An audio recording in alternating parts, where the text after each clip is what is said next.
Yeah. Solid Hill TDS, what's up? Yeah, come on.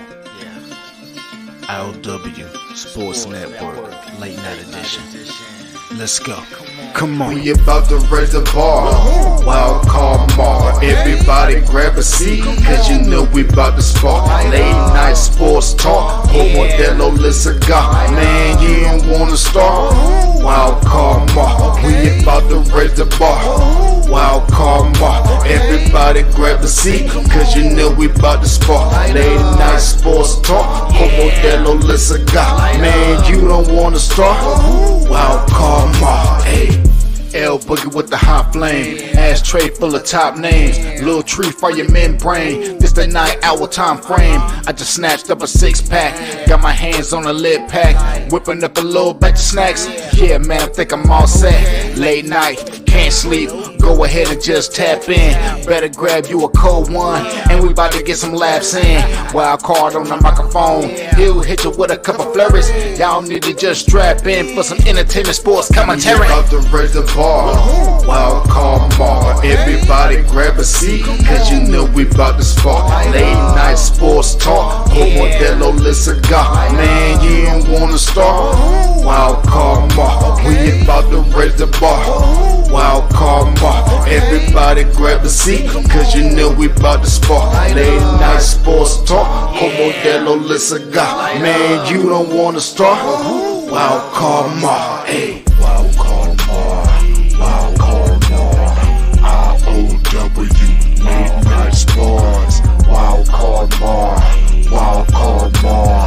I.O.W. Late night sports. Wild card Mar. Wild card Mar. I.O.W. Late night sports. Wild card Mar. Wild card Mar. I.O.W. Late night sports. Hey. Give me a second, let me light up real quick. Ladies and gentlemen, boys and girls, people of all ages, welcome to the I.O.W. Sports Late Night Hour Edition, hosted by Mr. Modelo himself. You already know the name by now. You know what I'm saying? Wild card Mar. You already know the vibe. Pull up, let's go. We about to raise the bar. Wild card Mar. Yes, sir. Yes, sir. Yes, sir. What is happening? Your boy Wild Card Mar here. I'm feeling good, feeling great, feeling good. Here with another episode of I.O.W. Sports Late Night Hour Edition. This episode 395. And of course, gotta give a shout out to my guy, Silent Hill TDS. That's my brother right there. Make the dope intro for the podcast. Make sure you tap in with him. Scroll at the bottom of your screen. All right? Itch Hikers. Check my brother out. Check my brother out. Always got to show some love and support for my brother right there. And of course, while you over there chopping it up with him, chop it up with myself and the rest of the I.O.W. Sports crew. I.O.W. Sports Network, Facebook, Instagram, or supporting the YouTube channel. Make sure you like. Make sure you share. Make sure you subscribe. Hit that bell notification. Ding! Every time. It lets you know when we drop new content, drop an episode, go live, whatever the case may be. Make sure you hit that bell notification. And of course, I.O.W. Sports 1 on Twitter. You want to chop it up with me personally, KC Wildcard Mar. You did. I'm on the Twitter. I still call it Twitter. I don't care what they say. All right, I still call it Twitter. All right, they can call it X, Twix, whatever. I call it Twitter. All right. KC Wildcard Mar. That's where I'm at. Or Facebook and Instagram, Wildcard Mar. Hey, but look, I got a dope show planned for y'all. This guy right here, we call him in my little podcast bubble, you know, we call him the sports professor. Oh, baby. Like Aaron one. Oh, baby. The sports professor. Hey, man, I always have a good time chopping it up with my man. Even though he's a Raiders fan, you know, I forgive him for that.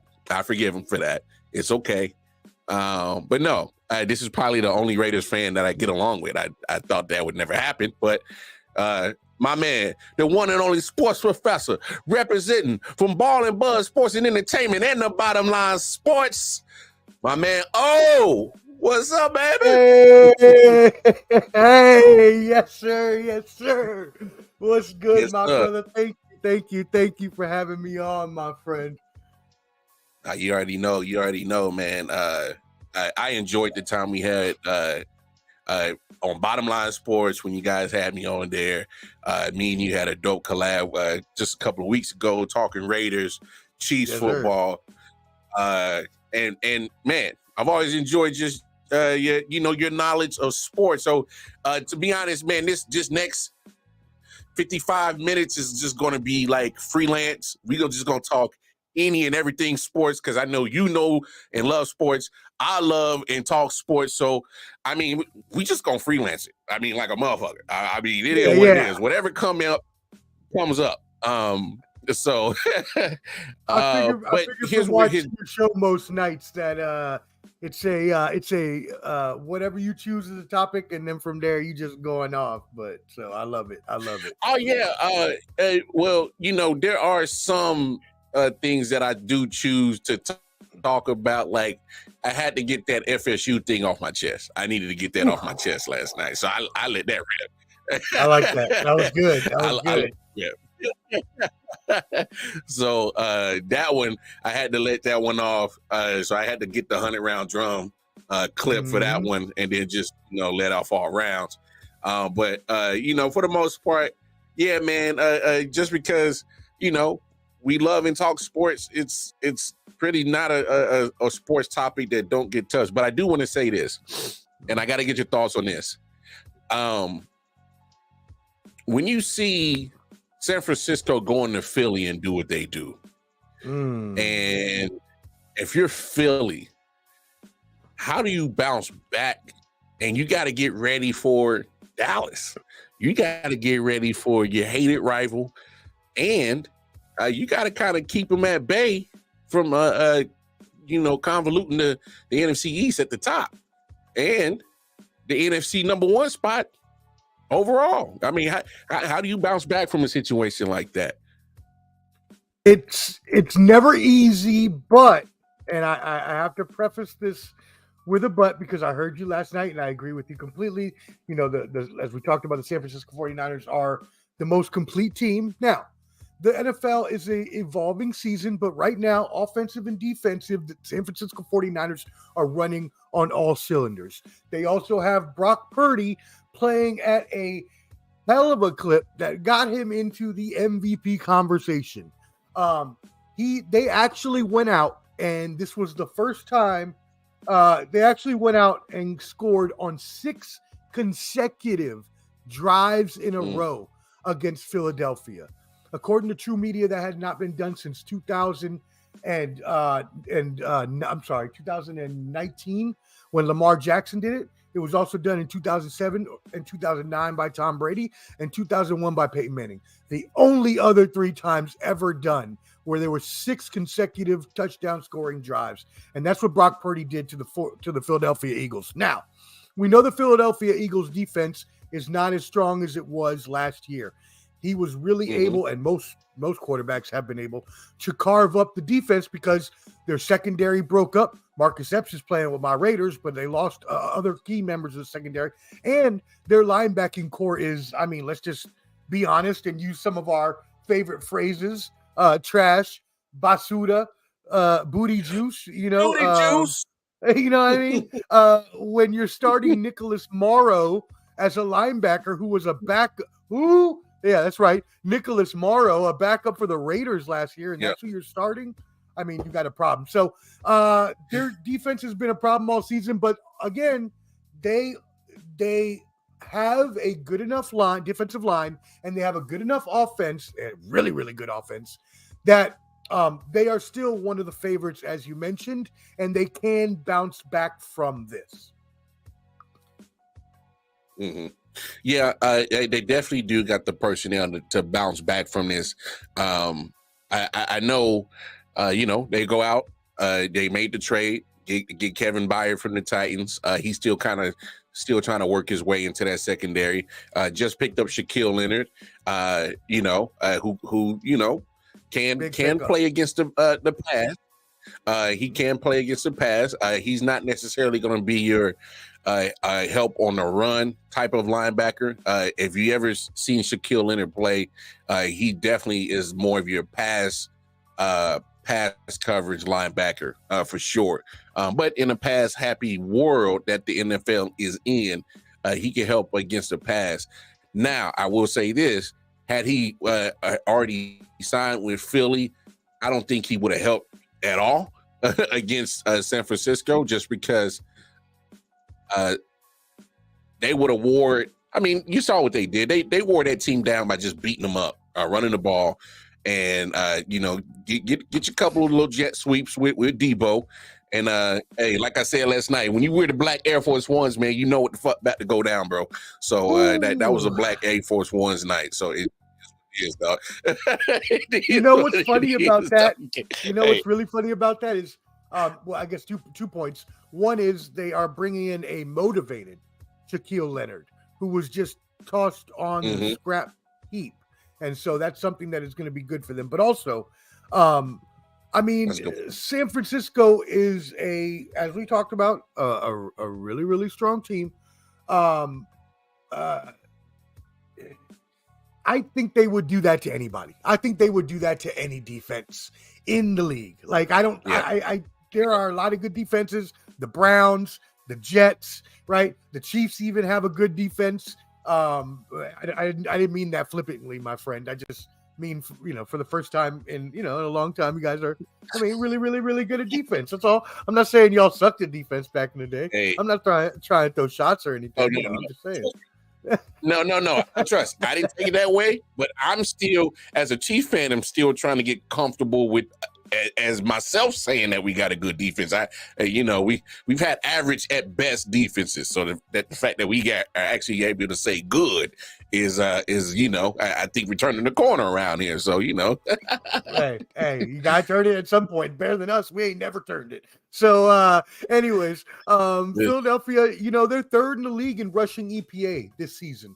But they've also been held in crunch time within the fourth quarter to 3.2 yards per carry, like in the last game. So it's something that needs to be watched. It's something that needs to be taken into consideration. But again, I don't think this is going to be a major stumbling block for them. We saw San Francisco earlier lose 3 games in a row, and bounce back to now be the strongest team in the league. So any given Sunday sort of thing. Yeah, no doubt. Any given Sunday. But I will say this is, with the 49ers, you forget all about that 3-game losing streak, because their Achilles heel is injuries. That's been their biggest thing. And for me, because you did bring up Brock Purdy earlier, I'm gonna say this, and then I definitely want to get your take on it. I know they want to throw his name in the MVP conversation. I'm not big on it, because if you watch the games, they're not asking Brock Purdy to really go win the games. They're really not. The system works. The system for Kyle Shanahan works. It made Jimmy G very successful in the win-loss category. Jacksonville's backup, CJ Beathard, even had a point in time where he had to, go in there and play. Nick Mullins had a point in time that he had to go in there and play. The only quarterback that really haven't had success in that system, of course, is Trey Lance, but I just think he doesn't necessarily fit that type of mold for Kyle Shanahan's system. Right. I think he's a different type of quarterback that is not similar to Jimmy G, Purdy, or any of these other quarterbacks. Hell, if Purdy goes down, they got Sam Darnold as a backup. I'm willing to bet that Sam Darnold will actually have success in that system, because he fits that mold of that same quarterback that Kyle Shanahan has. But I will say this: if he doesn't have, and I think we kind of saw it in that 3-game losing streak, without the certain players that he has, of course, no Trent Williams at left tackle, missing Debo for a couple of those games, you kind of saw a different Brock Purdy. So that's for me. That's the reason why I can't, look, the numbers look good on the papers. I'm not debating that. He's doing exactly what Kyle Shanahan is asking him to do, is to manage the game and don't F it up. Don't take the keys to the Ferrari in Debo, the Lamborghini in CMC, the Porsche that we got in Brandon Ayuk, the Benz truck in Kittle, and then you got the big Hummer H2 protecting you in Trent Williams. As long as everything is Gucci, you'll get yours. And don't forget, we got the security of Fort Knox on the defensive side. So my thing is like, yeah, numbers look good, but damn it, your situation looks damn near flawless. So it's like, like, can I take you seriously as an MVP? Where's your thoughts on actually having Brock Purdy in MVP conversation? Yeah, I mean, his defense is awesome. His skill players, as you noted, his pieces are incredible. But there have been points in time, if we look back, where other quarterbacks, Joe Montana in 89, 90, Young in 92, Brett Favre in the mid-90s, even Kurt Warner with The Greatest Show on Turf, Tom Brady with Randy Moss, right? All of these examples of high-powered offenses because of, well, maybe not the Patriots. Let me take that back. They didn't have as many great skill players, but the other ones, right, had a whole crew of great skill players, running backs, receivers, tight ends, fullbacks, the full complement. And that is what he does have. So we can't necessarily take away from him because of that, but I do see where you're coming from, and I do agree that he had a very quick ascent because just 3 weeks ago or 4 weeks ago when they ended that 3-game losing streak, which was because of injuries, right? We were also questioning, well, is Brock Purdy the right quarterback that can actually, well, some people were, I wasn't, but some people were questioning, is Brock Purdy the actual quarterback for this offense? And I agree with you. I think Kyle Shanahan runs an offense where you need your system quarterback in that offense. I don't agree with you on the Sam Darnold part. I think he would stink in any offense, but I do agree with you that he is a system. That is a system. I mean, I'm just, you know what I mean? Like, I don't know. I don't think he's that great. Hey, trust. Hey, I get what you're saying. I'm just saying with Shanahan's system, we've seen quarterbacks that fit that same mold of a Brock Purdy and Jimmy G. And I think Sam Darnold fits that same mold, CJ Beathard, Nick Mullins. I mean, literally, just because of Jimmy G's injury, you saw different quarterbacks in and out of the lineup. And they were able to, move the football. I'm not necessarily say win, but you can move the offense. And then it, and not to bring another topic into this one, but kind of look at how Jake Browning last night was able to succeed with the complementary of pieces that he has in the Cincinnati offense. I mean, it makes your life a little bit easier, No denying that at all, my brother. If you have pieces, your life is going to be substantially easier. That being said, in the case of Jake Browning, I say wait another week when they got some tape on him. Now they finally do, and then see how it turns out. But also, I would say, and I know Joey B was injured at the time, but even then, an injured Joey Burrow was having problems with that amazing, core of receivers and Mixon and all the weapons he has there. So, yes, weapons are very, very helpful. Yes, you need weapons to win the Super Bowl because if you don't have a complete team, you won't win the Super Bowl. But at the same time, we do have to give, and I still don't rent Brock Purdy in my number one spot. He's still not right now. I got Dak Prescott as your front runner for MVP. But Brock Purdy is probably number 3 right now. Whoa. Maybe maybe in the top 5 at least, right? I also have Tyreek Hill up there, so that's another conversation for another day. We can talk about MVP because he would probably be my vote. But Brock Purdy is, and I shout out to Mike Sando at The Athletic Insider there who did an article, and it showed the past 10 years of MVPs. And all of those MVPs, aside from Cam Newton, were number 1 in expected points added on pass and run and total. or were around 1, like they were 1 or 2. Brock Purdy ranks number 1 in all of those categories this year, and he is trending. If you look at the graph, I can send you the picture.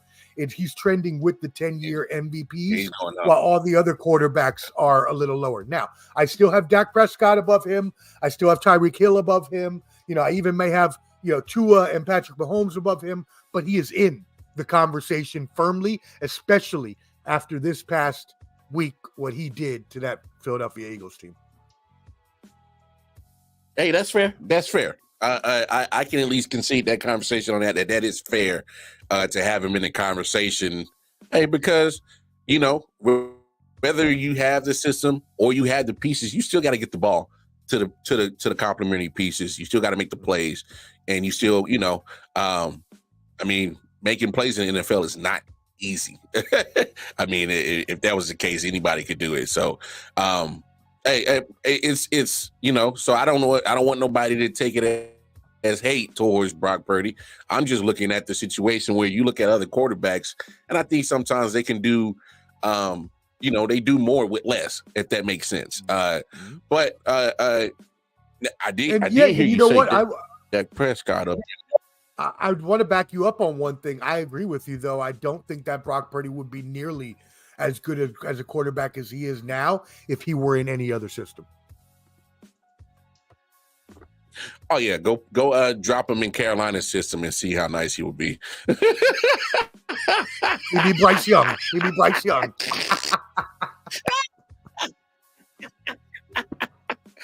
No doubt. My man Bobby the white G, version of Bryce. Shout out to my guy Bobby G. He said Brock Purdy is this generation's Dante Culpepper. Never got the credit he deserved because of Robert Smith, Moss, Carter.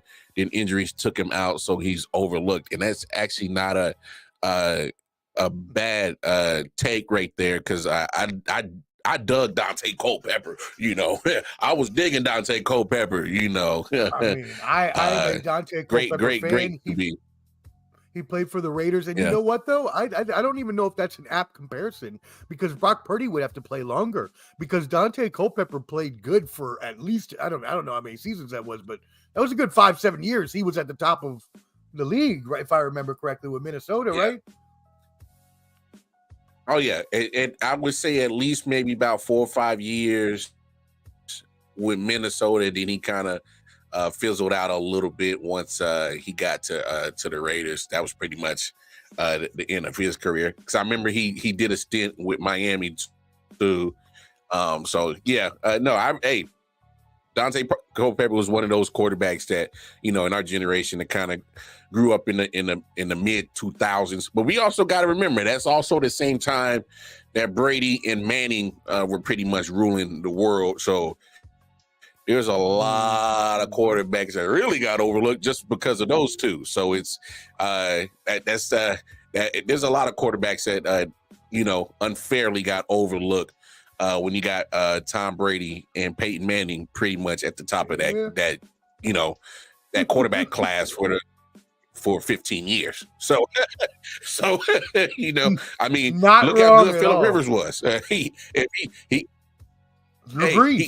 couldn't get past Tom Brady and Peyton.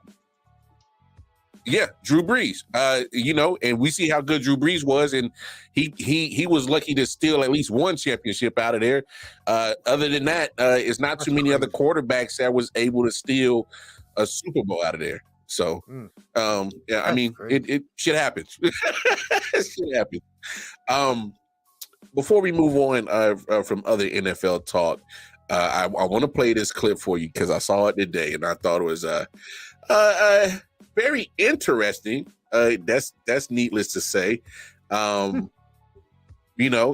from David Carr, Derek Carr's brother.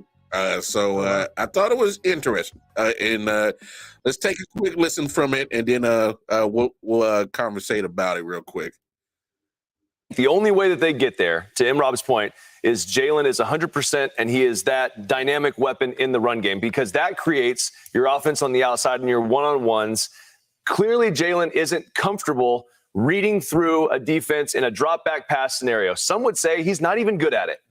And I think that when you look at this team, you have to have a serious conversation if you're Philly. And you have to really say, is it better for us to play Marcus Mariota right now and let Jalen get fully healthy? Because I would argue that it does not matter if you're the number 1 seed. Because if the 49ers come into Philly again, they do not care.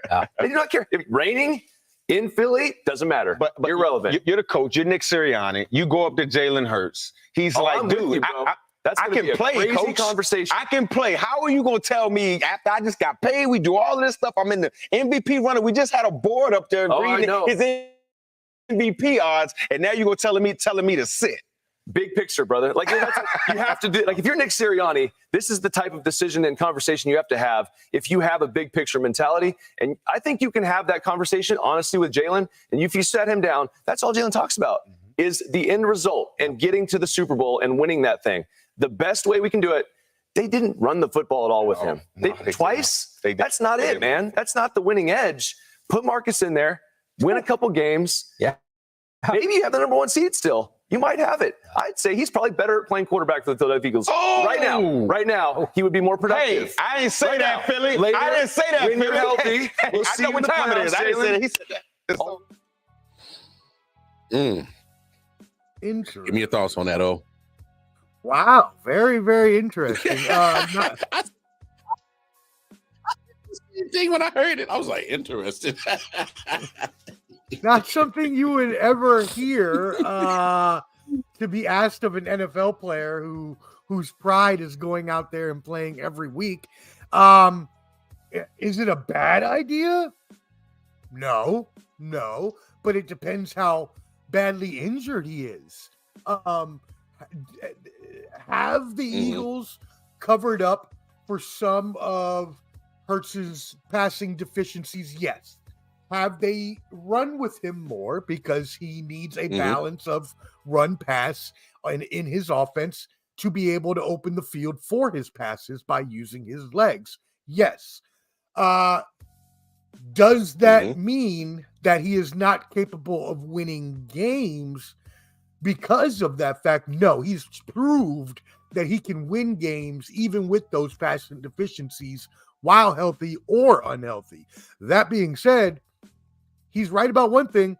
They ain't beating the 49ers as they are currently constructed when healthy with a injured Jalen Hurts. Now, again, if he's fully healthy, no, you would never even think about this. But how badly injured is he? Is he just not running because they're trying to just keep him safe and they can try to win some of these games? Or is he not running because he's physically not able to run? That would be a problem. And then, yeah, you can win games with Marcus Mariota because you have a strong team. So maybe at that point it does make sense. Yeah, I definitely reacted the same way you did. I was like, interesting. And then, because when you hear at the end, he says, right now, I would say that Marcus Mariota would be better functional as in running the offense than Jalen Hurts right now. When you hear things like that, your initial reaction is like, oh, you're batshit crazy, David Carr. I mean, you must still have concussed, issues when you was getting your head kicked in, being a Texan with no O-line. Like, what the hell is wrong with you? No, literally, that's my first reaction. I'm like, damn, he must be taking still hits from from back in the Texan days when they first got in the league. But then when I sat down and actually broke down every section of pretty much his take. Now, if it was somebody else that wasn't Marcus Mariota, maybe if they still had Gardner Minshew, I would feel a little bit more comfortable about that. My thing about it is, well, now that I think about it, Marcus Mariota, is almost similar style to Jalen Hurts, who can run the RPO. That's what I was going to say. So you wouldn't have to change. You wouldn't have to change too much of your offense. You wouldn't. It would just have to be get comfortable with the O-line, get comfortable with the receivers type of thing, because obviously Jalen's been taking all the snaps.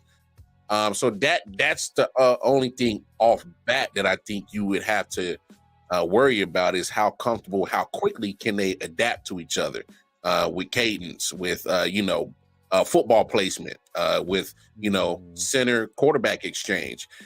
So just those little intricacies would probably take a little minute to get comfortable with each other. But here's my thing. I'm not mad at the take. It's just something that you probably just don't want to hear right now because it's a top team in the NFC. They're going on the road to face Dallas, their rival. You want your best guns out there, whether they're not at 100% or not. But let's be honest. What NFL player 14 weeks in the season is at 100%? I mean, so just for me, I'd rather take an 85% Jalen Hurts than 100% Marcus Mariota any day. I just can't trust a Marcus Mariota over even if Jalen Hurts is at 85%. Because my thing is Marcus Mariota, who Heisman Trophy winner, first round draft pick, good accolades. But damn it, you can't hold down a job. That says something about you. I mean, Tennessee got rid of you. You get replaced by Ryan Tannehill. And now they're trying to find a way to get rid of him. And so then Arthur Smith says, hey, come to Atlanta. You get replaced by Desmond Ridder? You get replaced by Desmond Ridder.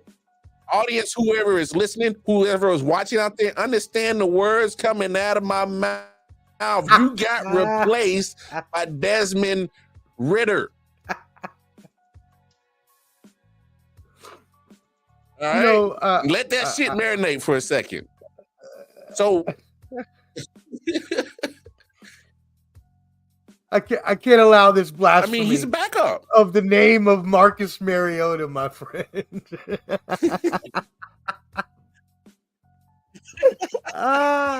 Look, I like Marcus. I know, I do too. That's the thing. But you're right. You're right. But I do.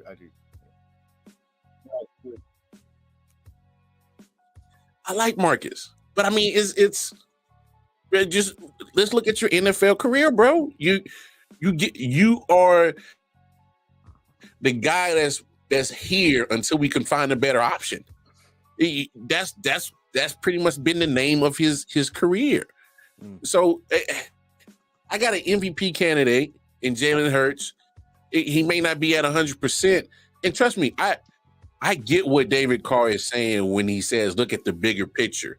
Because if that's what Jalen Hurts is about, looking at the bigger picture, then I'm not Nick Sirianni having that conversation. Let Jalen Hurts come to me and say, hey, man, I don't want to hurt my team.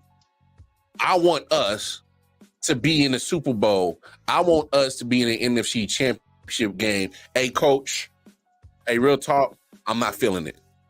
My head, I took a nasty hit. I'm not being myself. I can't be me. There's got to be certain times as an athlete you say, hey, I can't be me. Let Jalen Hurts come up to you and ask that. But as a coach, if I'm Nick Sirianni, unless Jalen Hurts come to me and says, hey, man, I can't beat Jalen Hurts, then I have that conversation. But I'm not going outwardly and seeking that conversation as a coach. Because I want my best guys, especially at this time of the NFL season. It is crunch time. It is set yourself up for playoff time. It's set yourself up for, possible Super Bowl run time. I need my best dogs. And that's just the fact of the matter is not everybody's going to be healthy. I mean, so it's when I did, I'm not mad at what David Carr said. It was just odd to hear it. That's all. Odd to hear it. That's all. The slander of Marcus Mariota must not go undefended by myself. So I had to say something. But I think that he got the short end of the stick in a lot of places too. I believe Tennessee got rid of him way too early. I believe he still had a little bit of juice left. The Raiders, when he came in to sub for Derek Carr, he played really, really well. Atlanta, Arthur Smith is one of the worst coaches we've seen in a while. So I don't give him any blame for that. But that being said, he is a journeyman at this point, and that's all he's going to be.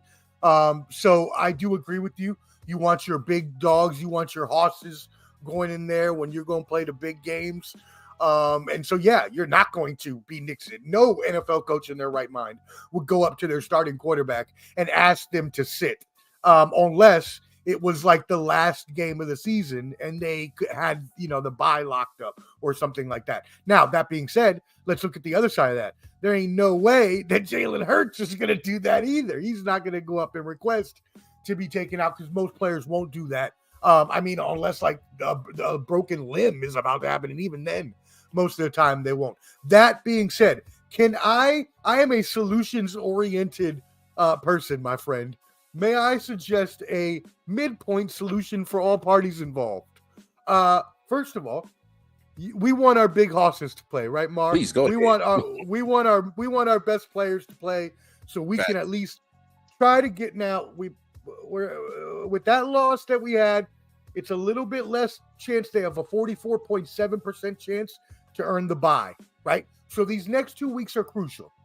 The next 2 weeks are against the Cowboys and the Seahawks.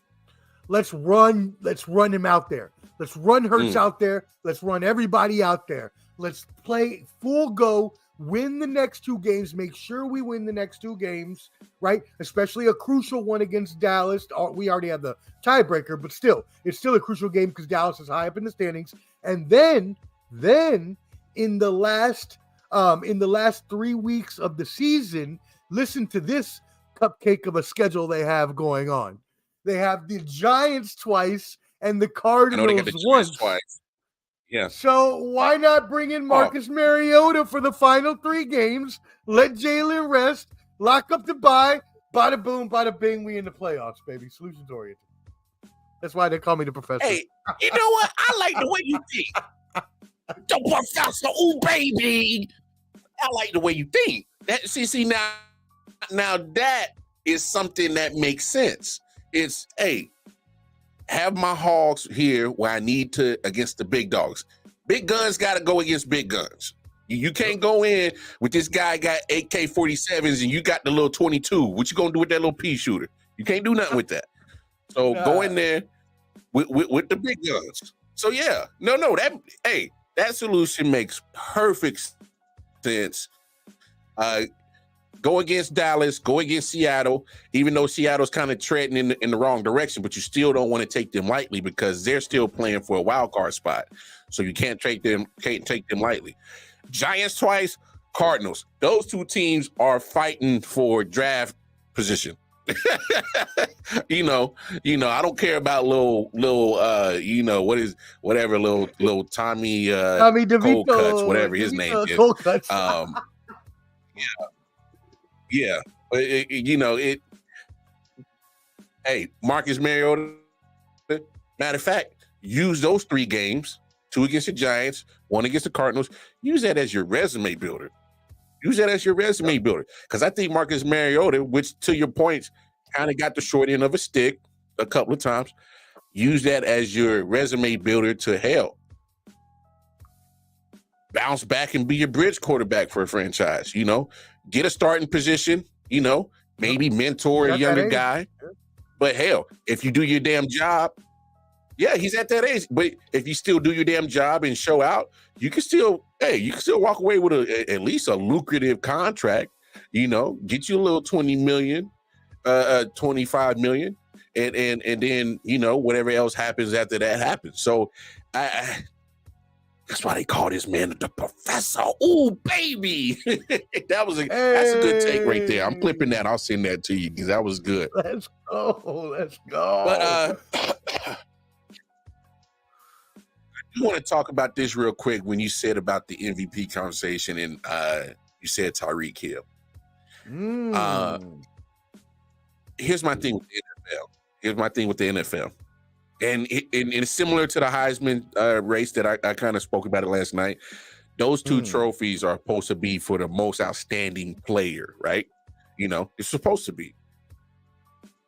But lately it's almost seemed like it's geared to specifically quarterbacks, which I think it's not fair.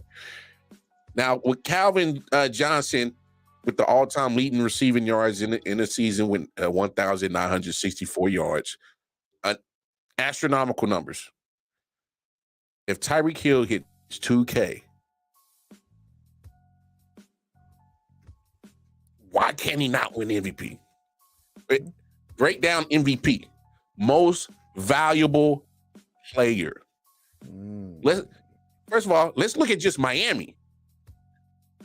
Wasn't Tua treading the opposite way before Tyreek got there? I mean, can we all be honest about that? Tua's trajectory was going down. He gets Tyreek Hill, and now he's in the MVP conversation. Most valuable, keyword valuable player. If Tyreek hits 2K, for me, I don't see nobody else worthy of getting that award but him. That's something that's never been done. And you're looking at how valuable he is to his team, because that offense doesn't run properly without him. I don't think it does. I think literally Mike McDaniels has this system around Tyreek.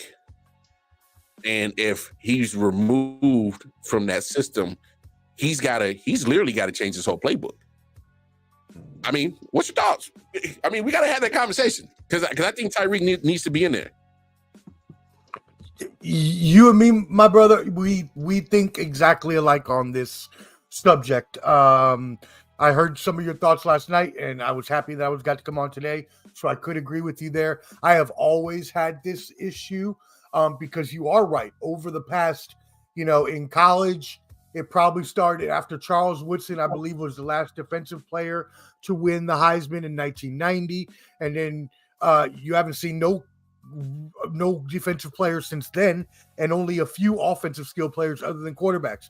As you mentioned, in the NFL, over the past 10 years, 15 years, it's been nothing but quarterbacks. Actually, over the 10 years that I went over earlier, all of those players were quarterbacks, right? So why? What's the point? It's a stupid award if we're only just going to give it to the quarterback every year, just make it the best quarterback in the nation or the best quarterback in the league and just give that to them. What's the point? Why are we subjugating everybody else that are offensive skill players to being in the offensive player of the year race? Why doesn't everybody have a chance? If someone has a Calvin Johnson-like season or an Emmitt Smith or Adrian Peterson-like season, they deserve to be the MVP. It should not be the quarterback every year. It makes it boring. It makes it predictable. It makes it stupid. It just makes it unfun to even care about. I really don't want to talk about it if it's going to be all quarterbacks, and I like talking about it right now because we do have different players. We have Marvin Harrison Jr. in the Heisman. We have Tyreek Hill in the MVP conversation. And you're damn right Tyreek Hill should be in the conversation. Mike McDaniel does work this system. It is worked around that Tua to Tyreek Hill combination. Tyreek Hill is on pace, as you mentioned, for over 2K yards, right? Calvin Johnson had 1964. Tyreek's on pace for 2,098 right now. He needs 484 yards to pass Calvin Johnson. That being said, some people may fight back and say, well, he has one more game to do it. That's fine. What if he were to break the 484 yards over the next 4 games, which would keep him within that timeline? He averages 123.5 yards per game and only needs 121 average to break the record. So that tells you right there that he's right on target and he deserves to be in that conversation. And if he crosses 2,000, I'm with you. He should and better be the MVP because it's been a very down year for quarterbacks in the NFL. Very down year. And I don't like it's almost to those things where, the NFL is blatantly making it about the quarterback. And I've said a million times, I never understood the over exaggeration of love for the quarterbacks in the NFL. Because, let's be honest. Quarterbacks are the most dependent position on the whole team. They're dependent on the offensive line to protect them. They're dependent on a running back to protect them. They're dependent on a running back to, run proper, through the holes or run the proper routes, coming out the backfield. They're dependent on wide receivers to catch the ball. The quarterback is only as good as their star receivers. Point in case, Mahomes looks good, but he's still having problems. Look at the production of the wide receiver group. So I mean, it's my thing is even when it comes to the financial breakdown, why are the quarterbacks financially so separated from everybody else when you're so dependent on everybody else? That's another thing that I just never understood with the NFL, and I get it. They're supposed to be the pretty boys, the face of the leagues, and the quote unquote leaders. But I mean, my thing is just another position on the offense, and it's the most dependent position.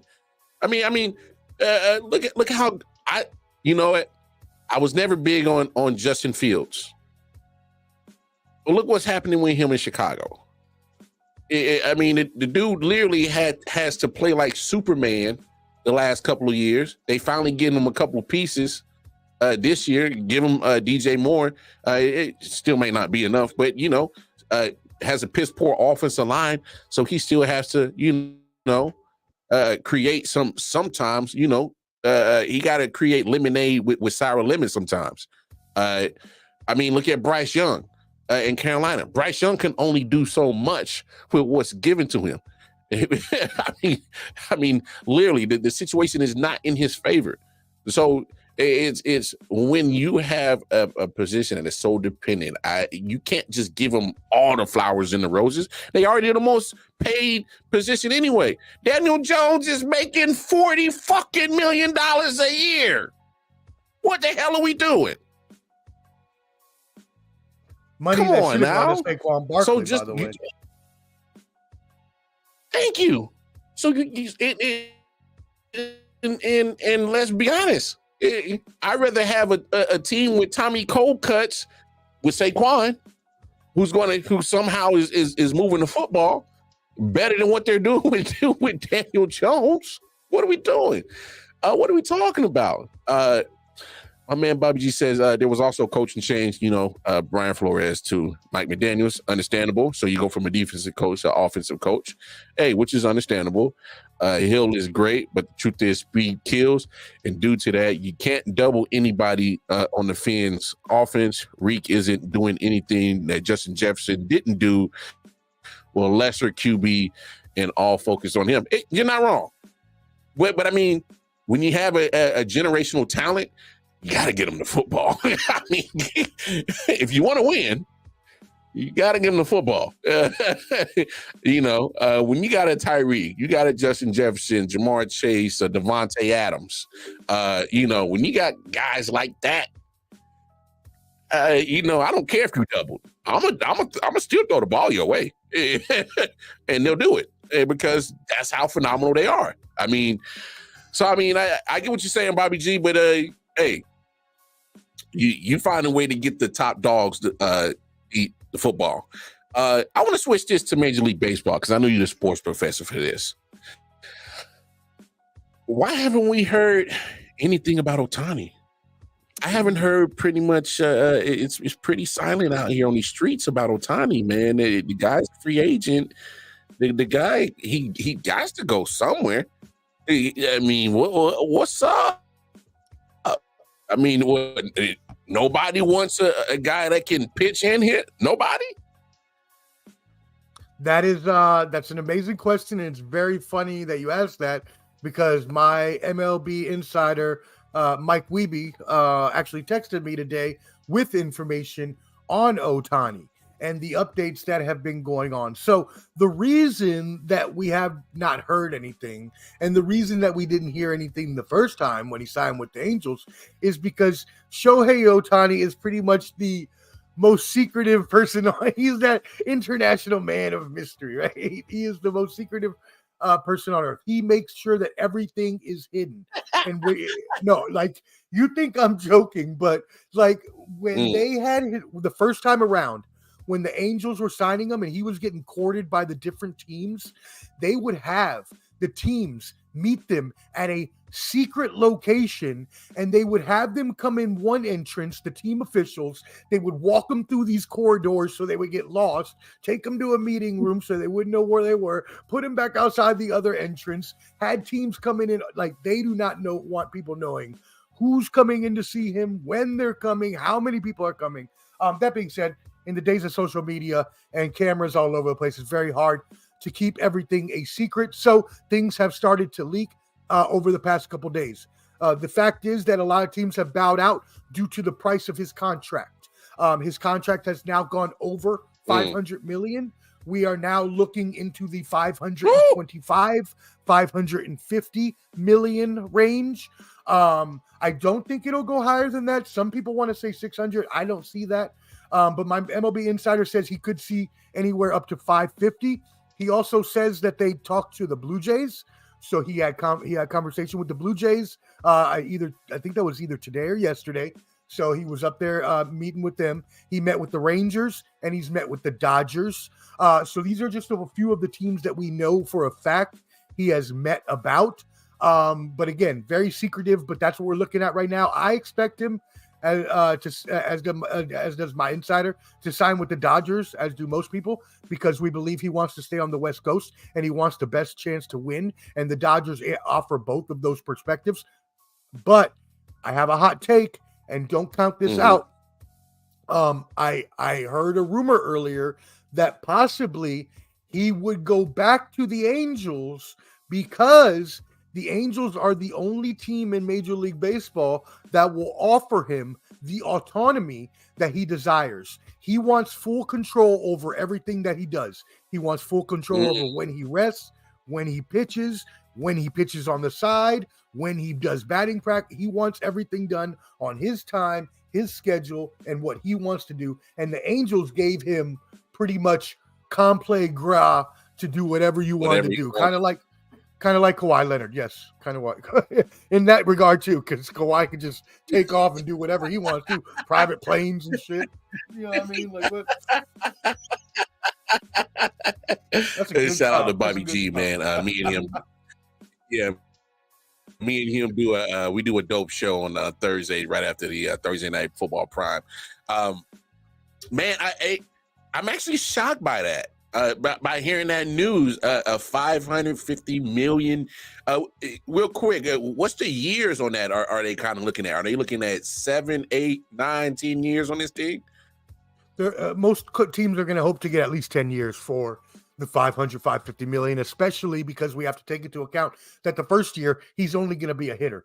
He's not going to be able to pitch the first year. Now, he does hope to come back and pitch in 2025, and hopefully he will. I don't usually pray for players that are not on my team, or even, I pray for everybody, but I'm praying that he comes back fully healthy, because he is something we've never seen before, and it's such a joy to watch. And I love seeing him hit and pitch, and I don't want to see him be restricted to just one. That being said, it doesn't matter. He's going to get that money regardless, because there was an article in The Athletic a few months ago at the end of the season, and his comps as a hitter and a batter put him at 35 million for each service. So even then, even if just a hitter, you're looking at $400 million for just as a hitter. So, Yeah. I know you talk about him going back to the Angels because he pretty much gets to the full control that he desires. Man.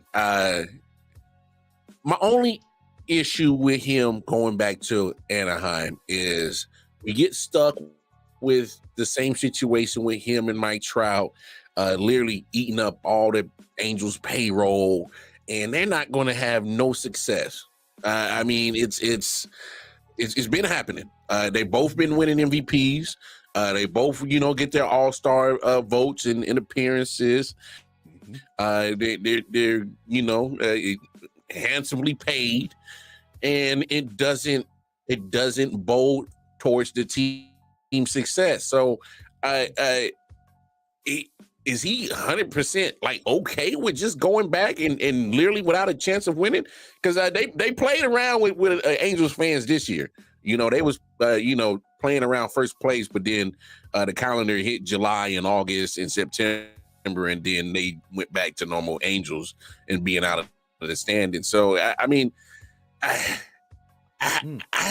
just can't see sacrificing winning in championships. Because that's what it sounds like. Is he's willing to sacrifice championships to go back to the A's? I mean, what's your take on that? Yeah, that would have to be the case. That he would be, because obviously with the Dodgers, he would have the chance to win a championship every year. The Dodgers are in it every year because they have developed a really good farm system, and they have the money to sign really good major leaguers like Mookie Betts and Freddie Freeman. So if I were him, no, I would go to the Dodgers. I still think he'll go to the Dodgers, but if he wants full control, he's not going to get that in any other place. So again, how comfortable is he of having full control versus winning? Now, again, we think he wants to win as well, and that's not totally out of the question in Anaheim.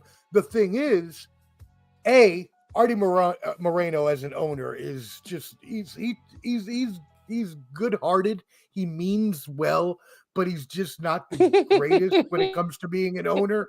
And he means well. He means well. He's like Tony Khan with AEW. Like, he means well, right? But he might not know everything about what he's supposed to do, right? He might not know how to. Hey, for those who don't get that Tony Khan reference, get with us. Come on, get with the program. That was good. I mean, you know what I mean? He may not know how to script the proper out for every commercial break, which he doesn't know how to do. And still after 4 years, like, anyways, it's that David Tepper ownership book that they read. Him and Tony Khan are one and the same. So that's hilarious. I don't see that happening. But hot take, if he were to go back to the Angels, they have to trade Mike Trout. They would have to trade Mike Trout. Really? I hate to say it. Because I want to see them play together. But Mike Trout has been injured every year for the past 5 years. He's missing, 20, 30 games here and there, missing the end of the season. He just hasn't been able to stay healthy. And if you can get a haul of picks and players, which you can still get for an injured Trout, and you can sell off Rendon's $300 million contract too, and you build around Ohtani. Ooh. Hey, man, that's why they call this man the professor. Oh, I didn't even think about that. Oh, my gosh. You are 100% on the dot with that take. If he does go back to Anaheim, because I'm with you. Trout's been hurt. There was at one point in time last year where he was, contemplating retiring because of his injury. And you're right. There's still a fool out there that will still pay for Mike Trout and still give you a haul back to Mike Trout because sure will. Because they think that, hey, I got Mike Trout. I can possibly squeeze the last 3 or 4 years out of that great player that was pretty much the face of football for the last face of baseball for the last 13 years. Let's squeeze the last bit out of him, sell some tickets. We may not win nothing, but I can at least sell some tickets. And, the Angels could turn around, get great prospects for Mike Trout that can help build.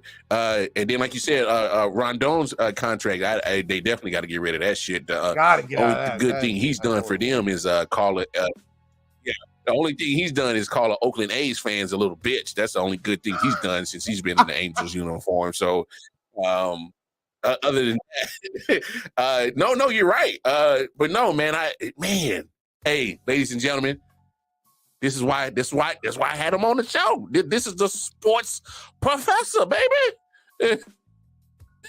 That's him. Come on, man. Anyway, I'm gonna read this last comment. We'll get up out of here.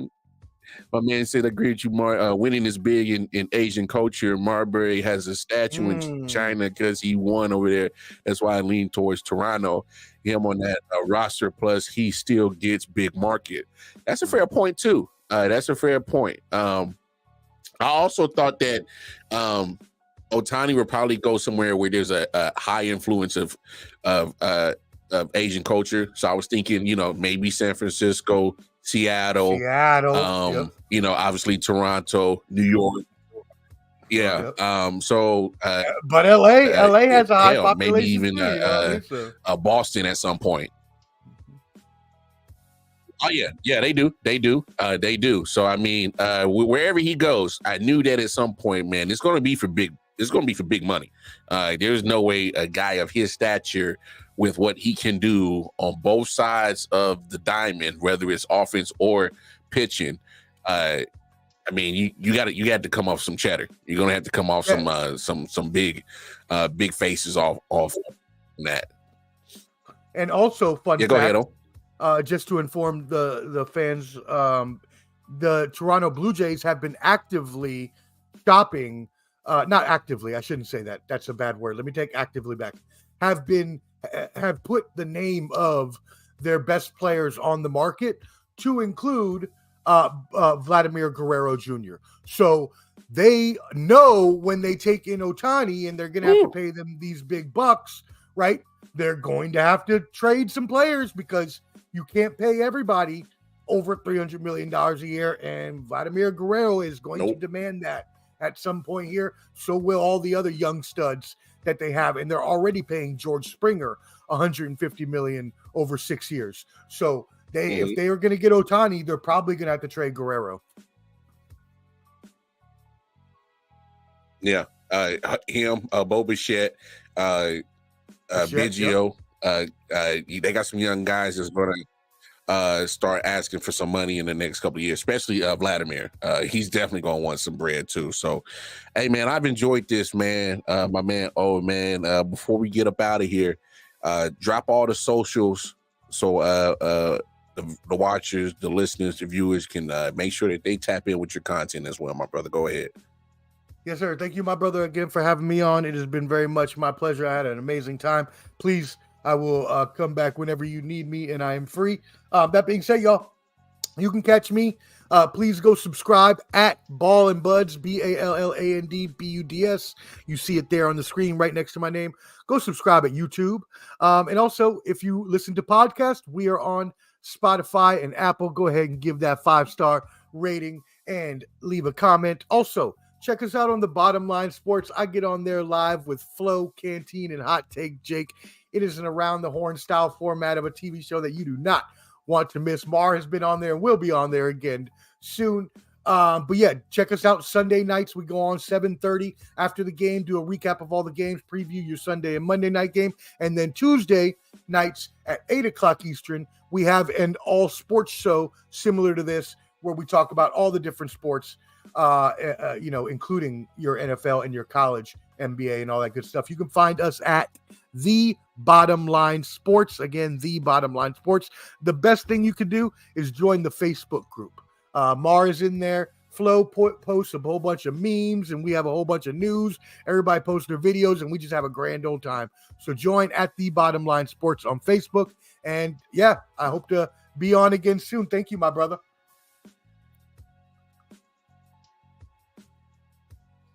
Oh, no, hey man, come on. You'll be on numerous of times. So no worries about that. We'll be having more collabs in the future. Because I definitely enjoy just good conversation with people who can actually talk sports intelligently. So hey, tap in with my man O, the sports professor everywhere. Ball and Buzz, Bottom Line Sports. I mean, great people over there. Even Hot Take Jake with his old crazy ass with them old hot takes. I'm just glad that and by the way, I laughed hysterically when you clip that joint of his wife calling him out for wearing her hat, I laughed hysterically. I thought that was the funniest shit in the world. That was hilarious because Hot Take Jake was over there looking like Latino Heat mixed with Undertaker, and it was hilarious. So it was so funny. And his wife got on the show and put him on full blast. Anyway, you gotta hey, tap in with him. You would not regret it. One of the funniest moments ever on that show. And I hope you actually saw the remix version, because I spent like an hour that next morning doing the remix version with the arrow pointed towards them and the zoom in with the box and the bruh memes and stuff. If you haven't seen that, you gotta see it. Hey, I'm telling you, this is why you got to tap in with them, man. Great folks over there. I'll save this for another day. I'll probably because I forgot to ask you about the college football playoff situation, but we'll save that for another day. But no, that's my man Omar, the sports professor. I appreciate you again. Y'all know where to find me. KC Wildcard Mar on the Twitter, Wildcard Mar on the Facebook and the Instagram. You want to tap in with all the content, I.O.W Sports Network, Facebook, Instagram, YouTube. Like, share, subscribe, hit that bell notification, I.O.W Sports 1 on the Twitter. Hey, I'll be back tomorrow, same time, same I.O.W network. We out here. Enjoy your hump day. We love y'all. Peace and love.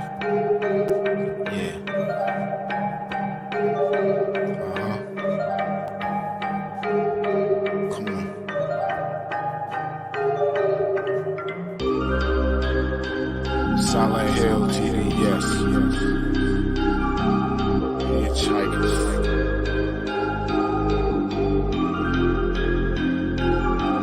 Yeah, smoking so much dope, I'm seeing traces. Visual lasers, load across the scene is dangerous, aggressive like behavior. Couple monsters for my neighbors, resisting human nature. Persistently getting greater, bloodshed like the Terminator. Fire up the green, I need it, increase the dopamine. Feel better, so I kill better, doped up for cocaine. Roaming like I never had a home, so I'm all alone. Smoking bones down the chromosome till the filter's gone. Suffocating under heavy pressure, the signature marks are the cornerstone of a nigga that's ready to spark. Like the pathway through the treacherous, wonderful dark. Searching for a lost part, curators of a lost art. Desperately holding shit together until it falls apart. Blood started pulling the water, just waiting on the sharks. Love is the deadliest game, but I'll just massacre your heart. Tearing at your body, wondering how did we start? Fuck man, I think a nigga about to spaz out, cause I don't give a fuck no more when I'm down to my last night. Then I ran out of luck, feeling look down, about to pass out. Speeding down the highway in this challenge, afraid to God I will crash out. Dump the ash out, give it all up, dump the cash out. Make every second count, I just wanna see that ass bounce. Bitch, what you talking about? Drop dead, delete the party, nigga, watch your damn mouth. You don't wanna get me started. Go. Pedal to the metal, hit the floor. Flying through the city, and that's about to float. Grab the main, grab a shit get go. You already know how this can go, I'm about to leave. Slide through the streets and need for speed. Feel the breeze, finger twisting